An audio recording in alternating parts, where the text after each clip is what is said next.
And tonight we've been diving into President Trump's controversial comments on Somali immigrants, remarks that have sparked fierce debate across the political spectrum.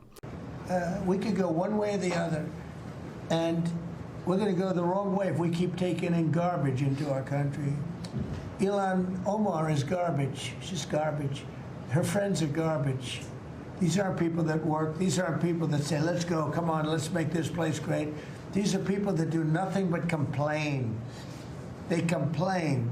And from where they came from, they got nothing. You know, they came from paradise, and they said, this isn't paradise. But when they come from hell, and they complain and do nothing but bitch, we don't want them in our country. Let them go back to where they came from and fix it. Thank you very much, everybody. You know the drill, the left is screaming racism because Trump dared to call out what everyone with eyes can see. That too many of these folks come here, soak up welfare like a sponge, and then turn around and trash the very country that gave them a lifeline. He called them garbage? Well, let's unpack that, shall we? First off, are these comments racist? Here's the thing. If you're running everything through the racism filter, that automatic lens where any criticism of a group with dark skin gets slapped with the scarlet R, then sure, it fits. But what if we try a different filter? The culture filter, let's call it. Through that one, Trump's not lumping all black people into some big bucket. He's laser focused on one specific import. People from Somalia, a country that's been a textbook failure factory for generations. War, famine, chaos, you name it.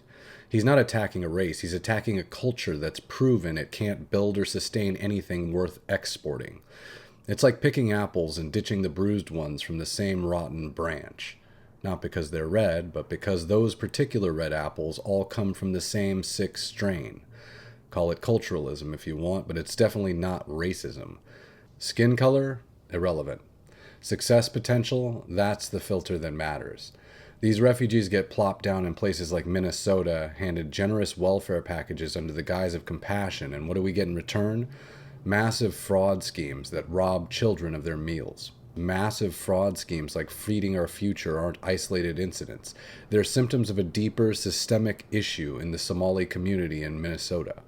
According to the latest American Community Survey data from 2019 to 2023, Minnesota's Somali population of about 80,000 faces stark economic challenges.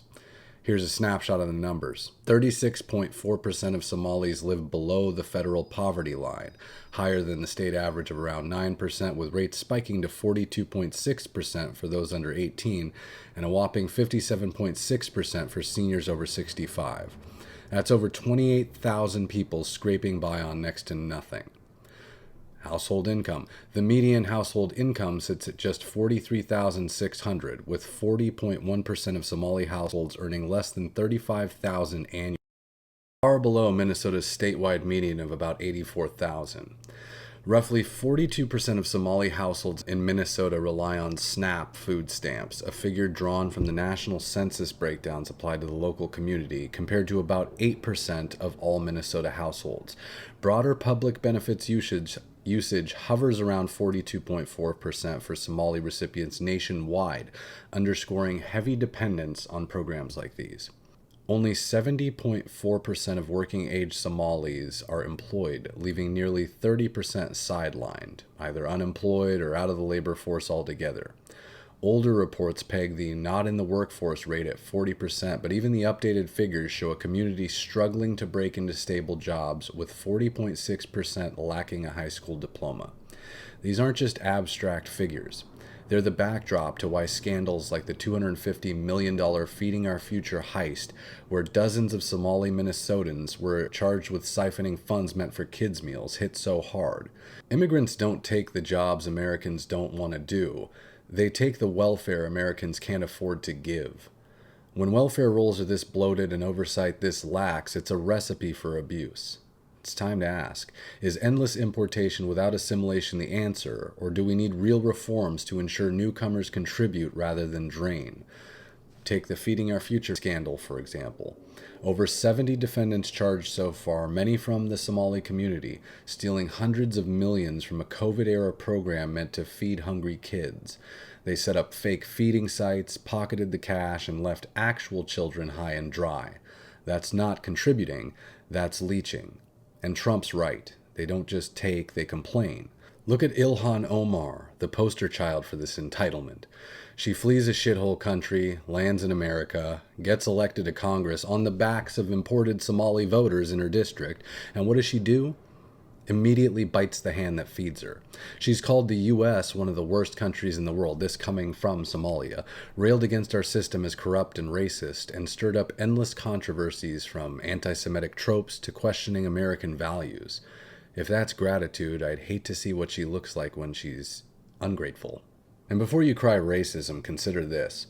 If Trump said the same thing about the French, calling them garbage for whatever reason, would that make him racist against white people? Actually, these days with France's demographics, it might be seen as anti-Muslim. Because that's what happens when you let unchecked immigration into your country. The point is, it's not about race, it's about behavior. Even people in the black community are saying it. There's this one guy on TikTok, a black handyman. He's blowing the whistle on Somalians on welfare. I'm from Minneapolis, and Somalians are just part of the culture here. As far back as I can remember, I've always seen Somalians. And in these past 5 years, the population increased so much. It went from seeing them to them feeling like the majority a lot of places that I go. And also, over the past few years, I've noticed that I see a lot of them with new cars. So I'm a handyman, and I worked on a lot of Section 8 housing to make sure they're up to standard. And one thing I've noticed when I go to these Section 8 houses, one, it's usually a Somali family. What I mean, usually, it's 9 times out of 10. And those houses usually have new cars in the front. I mean cars with an S, multiple new cars. And what I mean usually is like 8 out of 10 Somali houses, I've seen that. And I always wondered how someone on Section 8 can afford multiple new cars. I just couldn't put it together. So now finding out about this fraud stuff makes so much sense. And you know who I feel bad for other than me for paying for that shit with my taxes? Is Somalians who came here on the up and up and who didn't break the law. Because as a black man, I know how it feels to be judged because someone else with your same skin color did some stupid shit that you wouldn't approve of. I'm not a Republican or a Democrat, but one thing I do know is I've been saying for years we need to kick Tim Walsh out because he knew about this shit from the beginning. Guy's not Somali, just a hardworking Minnesotan fixing up Section 8 homes. He says 9 out of 10 residents he deals with are Somali, all on welfare, driving brand new cars while the rest of us grind to pay the bills. Is he racist? Of course not. He's just stating the obvious. We don't want people from crappy countries coming here to exploit the system, form gangs, act entitled, and never assimilate. America's immigration policy shouldn't be a free-for-all charity case. If your culture wrecked your homeland, fix it there. Don't import the mess here. Be more selective. Bring in those who come because they see the opportunity to work hard for the American dream, not those who eye it as a chance to milk a lax welfare system. That's garbage. Let in the people who will contribute, blend in, and actually appreciate the greatest country on earth. Otherwise, send them back. That's not hate, that's protecting what we've built.